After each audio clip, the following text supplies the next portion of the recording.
in my pot. Timmy and Tommy. Part 2. Timmy and Tommy are two little boys who were shrunk down to the size of mice by a wicked witch called Nasty Natalie, after she caught them spying on her at the little cottage in the woods.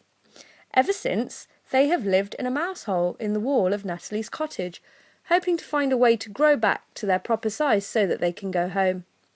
One day, in the middle of winter, it started to snow. Before long, the snow was falling heavily, and the little cottage in the woods was covered deep in white snow. Nasty Natalie had gone out for the day, and Timmy and Tommy watched the snow from the window of Natalie's cottage. I want to play in the snow, said Timmy. I want to build a snowman, said Tommy. So Timmy and Tommy went out to play in the snow. First they had a snowball fight, which was great fun. Then they were tired of throwing snowballs at each other, so they decided to build a snowman. They spent a long time making their snowman, as lifelike as possible, using lumps of coal for the eyes and a carrot for the nose. They even went back into the cottage and took one of Natalie's hats to put on the snowman's head. When the snowman was finished, Timmy and Tommy were very proud. What shall we do next? asked Timmy. I want to go sledging, said Tommy. But what are we going to use for a sledge? said Timmy. Meet me at the top of the garden, said Tommy. I know exactly what we can use. And he disappeared back inside the cottage. 2 minutes later he was back, dragging one of Natalie's shoes behind him. He dragged it to the top of the garden and they both jumped in. It was the best sledge ever, and they had lots and lots of fun. In fact, they had so much fun that they didn't notice Nasty Natalie coming home. Natalie saw them zooming down the snowy slope using her shoe as a sledge. She was furious. "You little brats!" she screamed. "I'll get you for this!"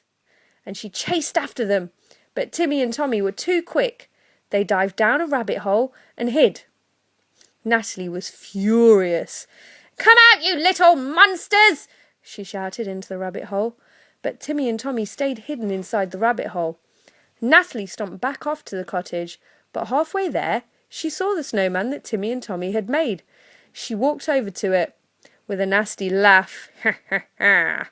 She took a big kick and knocked the snowman to the ground. Then she stamped on it until it was nothing but a heap of snow. Timmy and Tommy waited until Natalie was back inside the cottage before they came out of the rabbit hole. She's ruined our snowman, said Timmy sadly. It's okay, said Tommy. We'll build another one and pay Natalie back at the same time. And they got to work, building another snowman. It was just as good as the first one, and when they were finished they were very proud of it. This time, though, they had built the snowman over an old tree stump that stood outside the cottage. Now to get our own back at Nasty Natalie, said Tommy. And he picked up a snowball from the floor and threw it at the window of Natalie's cottage. The snowball hit the window with a thump, and the door of the cottage flew open. Natalie came running out of the cottage. "You horrible little monsters!" she shouted. Timmy and Tommy ran across the snowy ground with Natalie chasing them. They raced into the rabbit hole again and hid whilst Natalie stamped her feet in anger outside. How are we going to get our own back at Nasty Natalie? asked Timmy. You'll see, said Tommy. Just watch. Natalie stormed back towards her cottage, stamping her feet. When she saw the new snowman standing in the middle of her garden, a nasty smile crossed her face. "This will teach you, you little brats," she shouted. And she ran and kicked the snowman as hard as she could. Crunch! Ouch! Ouch! Ow! Timmy and Tommy laughed and laughed as Natalie hopped up and down on the spot, clutching her foot. "Ouch! Ouch! Ouch! My toes! My toes! Ow! Ow! Ow!" she yelled. That serves her right, laughed Timmy. And Tommy laughed even more as they watched Natalie hopping back to her cottage. "This is the best snowman ever," said Tommy happily. And they started up another snowball fight. The end.